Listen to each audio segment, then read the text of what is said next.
guys, this is me Aastha, and today we're going to be talking about classifying the Indian Stone Age. So, the 3-age system, the idea that there was an age of stone tools followed by one dominated by those of bronze and then of iron, was first put forward in the late 18th and early 19th century by Danish scholars P.F. Skam and Christian Thompson. The accuracy of this theory was proved by excavation by another Danish scholar, Jacob Warsaw. The next important step was to identify the changes within the Stone Age. 1863, John Lubbock divided the Stone Age into two parts, Paleolithic and Neolithic. A few years later, Edward Larted, he suggested that division of Paleolithic into lower, middle and upper Paleolithic, largely on the basis of fauna associated with the different tool types. Archaeologists gradually identified distinct tool-making tradition within the Paleolithic and also recognized the significance of the change in the subsistence pattern within the Stone Age. The use of the term Mesolithic is relatively recent.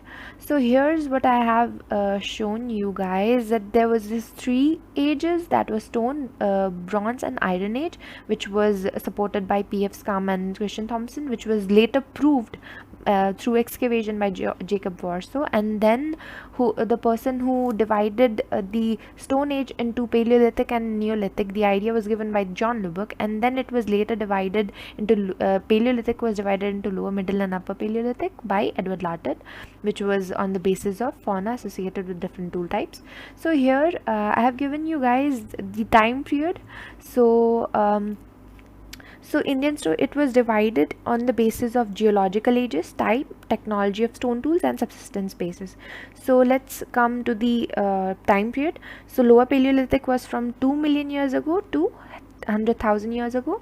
The middle was 100,000 to 40,000 years ago, and Upper Paleolithic was from 40,000 years ago to 10,000 years ago.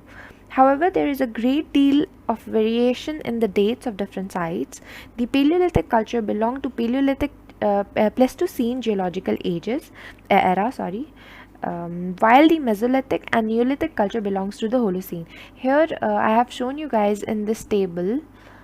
Let me just scroll it down.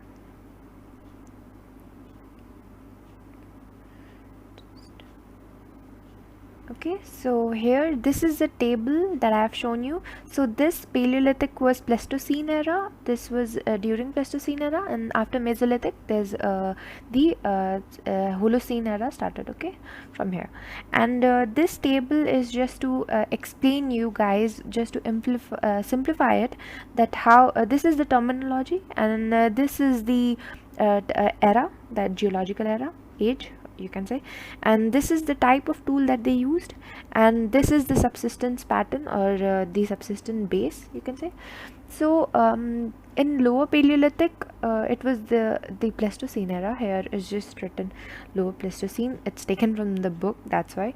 And then they used pebble and core tool like hand axe, cleavers, chopping tools, and the subsistence base was hunting and gathering.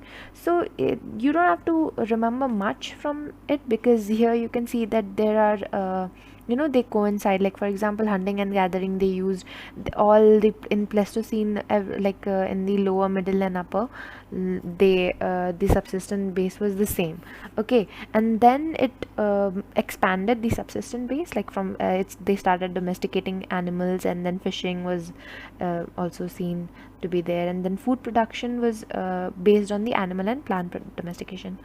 So here's just for further clarifying the and then here we are gonna see afterwards, like when we will study about the Lower Paleolithic and Middle Paleolithic, we will be seeing about the all the techniques that they use, Acheulean and the Levallois techniques. So don't feel that we will be discussing about it, okay. And then they this was blade and burine, this period they used. Then the microlithic cultures was there in Mesolithic period, and then the cells they use, okay. So then except it must be remembered that this classification is an analytical tool that are being used by these scholars to identify the pattern across a very long and complex span of human past. Okay, so except for the dividing line of Holocene, Stone Age cultures did not evolve uniformly in a neat, unilinear fashion all over the subcontinent. There was regional variation in some of their feature, and the dates also vary considerably. The typical Indian tool types common column in the table indicates that the tool were considered characteristics of that particular phase.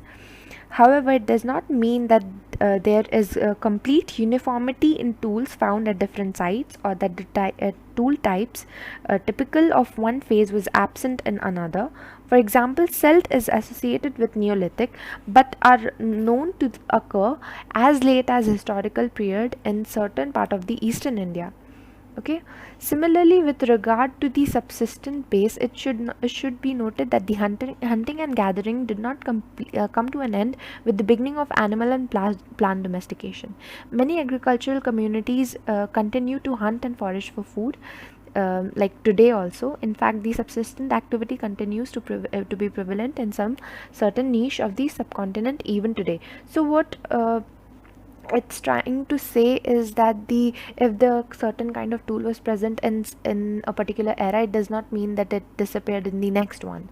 All right, and then the subsistent base, I just said that a while ago, that the hunting and gathering, if there it was prevalent, then it does not mean that it disappeared in the coming ages. All right, so it was there, but the bases just expanded, and the kind of tools that I have said, it was just the characteristics, or can say the features of the particular phase. Okay, it is considered, that's why this was like also more number, they were found in more number.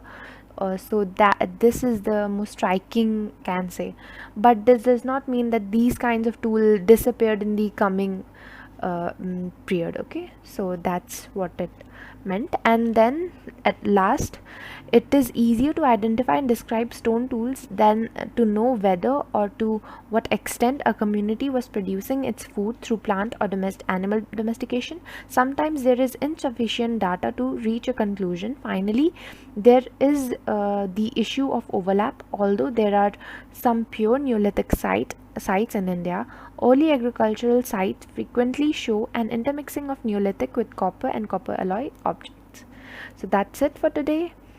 I hope you liked the video, and if you did, then make sure you like, share and subscribe the channel. Thank you.